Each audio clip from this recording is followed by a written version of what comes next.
राहुल और फाहुल जो आ रहे हैं तो वो वापस जाइए। अपने आदिवासी का नाम पसंद लेना नहीं चाहते थे और जोहार का विरोध करते थे। आज आदिवासी परिवार की बदौलत पूरे देश के अंदर जोहार जोहार जोहार हो गया और जो विरोध करते थे वो भी जोहार का नाम लेने से ऊपर दिया। जय जोहार का नारा है।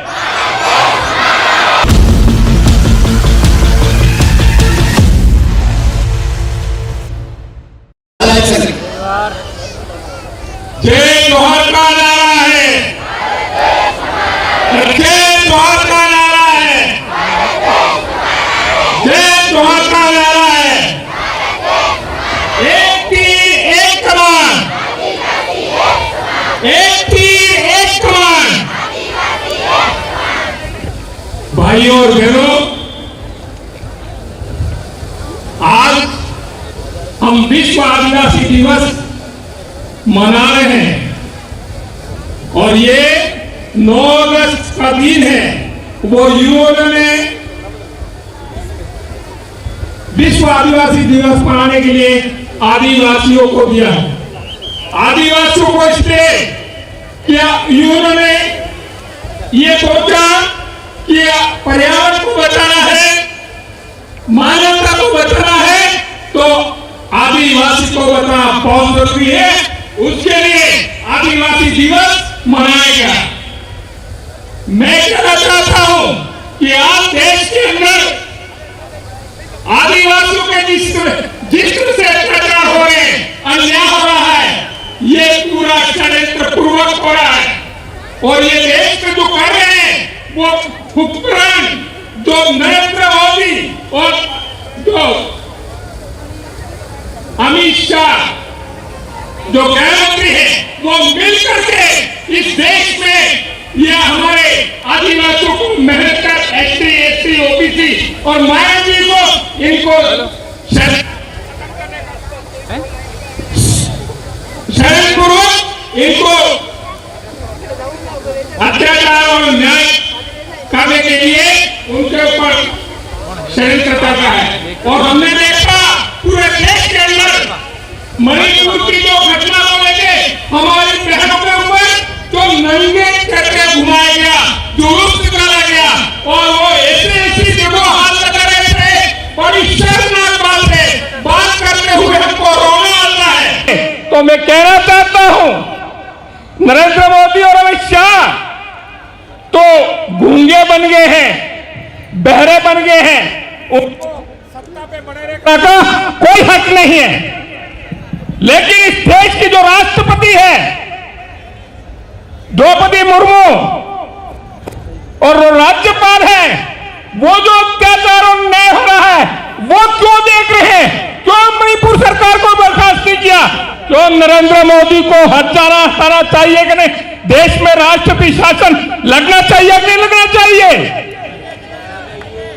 साथियों, अब इनको देखने का एक घंटे का भी इंतजार नहीं होना चाहिए। लेकिन ये देश की राजनीति कर रहे हैं और षड्यंत्रपूर्वक हमारे ऊपर अत्याचार किया जा रहा है।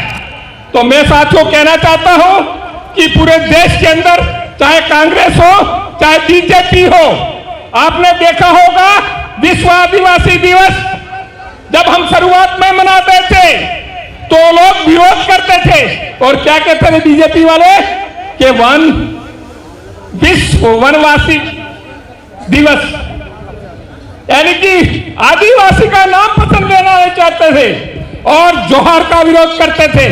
आज आदिवासी परिवार की बदौलत पूरे देश के अंदर जोहार जोहार जोहार हो गया और जो विरोध करते थे वो भी जोहार का नाम लेने से ऊपर दिया। ये हमारी बहुत बड़ी उपलब्धि है। और आज देख रहे हैं हम सारी पार्टियों के लोग तो बोल ही रहे हैं, लेकिन आज विश्व आदिवासी दिवस के दिन कांग्रेस पार्टी राजनीति कर रही है।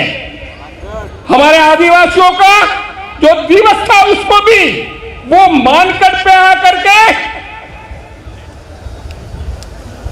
षड्यंत्र ये चाहते हैं कि आदिवासियों का विश्व दिवस है उसको हम अडॉप्ट कर लें, लेकिन उनकी ये जो मंशा है वो कामयाब नहीं होने वाली है। और आज हमने देखा कि उनकी जो गाड़ियां जा रही थी उसमें भी भील प्रदेश का झंडा लगा हुआ था, जय जोहर का झंडा लगा हुआ था। तो उनको भी अब तो शर्म आनी चाहिए, तुम या तो भील प्रदेश की घोषणा करो।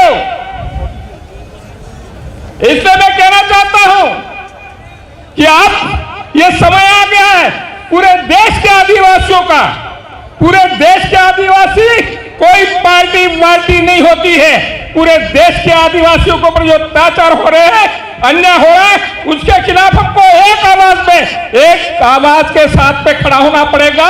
और जहां कभी हमारे ऊपर अत्याचार हुआ वह हमको ताकत दिखानी पड़ेगी। ऐसे एक आह्वान के साथ में आदिवासी नजर आना चाहिए। और ये जो कोशिश कर रहे हैं, मैं आपको ये इस तरह के करके मैं आह्वान इसलिए करना चाहता हूं कि देश में मानवता को बचाना है। जब मानवता को बचाना है तो इस देश का मूल मालिक है कौन है? आदिवासी है। तो आदिवासी की जब मूल मालिक है तो उसकी जिम्मेदारी ज्यादा हो जाती है कि इस तरह के जो अत्याचार है उस तरह को कैसे रोकना है।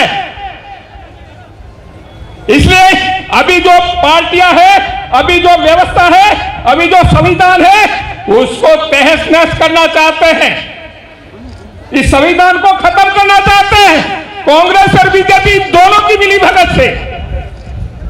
और जब संविधान के अंदर दे रही है जो सभी हमको हक अधिकार दिए हुए उसकी ही पालना नहीं करना। तो आश्चर्य से हमको पूछ रहा था कि हम अध्यक्ष है क्या, जब उसको यही मालूम नहीं है कि इस तरह से धोखा में रखे आदिवासियों के साथ अन्याय 5 साल तक लगातार किया। इसलिए हम कहना चाहते हैं कि मानगढ़ की राजनीति राहुल और फाहुल जो आ रहे हैं तो वो वापस जाइए अपने, और इस इलाके में केवल और केवल आदिवासियों की चलेगी। हम चाहते ये नहीं चाहते, हम किसी तरह का दबाव नहीं चाहते, हम अत्याचार नहीं करना चाहते, लेकिन इस मानवता को बचाना है तो निश्चित रूप से मानवता को बचाना है तो हमको निश्चित रूप से आगे आना पड़ेगा। और हम चाहते हैं सारे लोग मिलकर के जो न्यायप्रिय हैं, जो संविधान को मानने वाले हैं, वो लोग सब हम मिल करके इस व्यवस्था को बदलें। और ऐसी आपने देखो मैं क्योंकि घटना उजागर नहीं करना चाहता है एक, लेकिन ये जो देश के अंदर एक उजागर का हमारा खून है, फूल उठता है, हमको रोना आता है। लेकिन भाइयों रो के भी करे क्या, रो के भी करे क्या? हम इससे चाहते हैं कि जो हमारे हुक्मरान हैं और हमारे यहाँ पे जो कलेक्टर, हमारे जो अधिकारी है, उनको भी नहीं शर्म आती है कि इस तरह से ये जो अन्याय हो रहा है उसमें आदिवासियों के साथ में खड़ा होना चाहिए, लेकिन उनको भी ये समझ में नहीं आ रहा है। इसलिए मेरे भाइयों, मेरे पत्रकार बंधुओं, आप सबसे मेरा अनुरोध है कि आप चुप मत रहिए, आप चुप मत रहिए, आप भी हमारे साथ आइए और कंधे से कंधा मिला करके हम चाहते हैं कि किसी के साथ अन्याय नहीं हो, किसी के साथ अन्याय नहीं हो, ऐसी व्यवस्था होनी चाहिए। और हमारा जो संविधान में हमको अधिकार दे रखा है उस अधिकार की पूरी तरह से पालना के लिए हम आगे मिल करके आवे। और हम सबके ऊपर एक जबरदस्त जिम्मेदारी है आदिवासियों के ऊपर, क्योंकि हम मूल मालिक है, मूल वारिस है, हमारे ऊपर जिम्मेदारी है। जिम्मेदारी ये है कि हम अनुशासन का पालन करते हुए, संविधान को मानते हुए हम एक मंच पे आ जाएं, हम एक मंच पे आकर के निश्चित रूप से हम एक मिसाल कायम करनी पड़ेगी। और मेरे भाइयों, मैं आप सबसे विनती करता हूं, निवेदन करता हूं कि आप इस मंच के माध्यम से अब हमारे पास में अब हमको जो मार रहे हैं उस मार रहे हैं तो अब दूसरा चारा नहीं है। इसलिए अब एक हो जाइए और किंतु परंतु नहीं करके केवल और केवल हमको संगठित होकर संघर्ष करना है। यही बात करके मेरी बात खत्म करता हूं। जय जोहार, धन्यवाद। एक बार नारा बोल देता हूं मैं, जय जोहार का नारा है। अरे इतना पंडाल में दिल्ली तक आवाज जाना चाहिए, मानगढ़ वाला तो सुन ही लेगा। अरे जय जोहार का नारा है, जय जोहार का नारा है। अरे एक तीर एक कमान। धन्यवाद जी, धन्यवाद।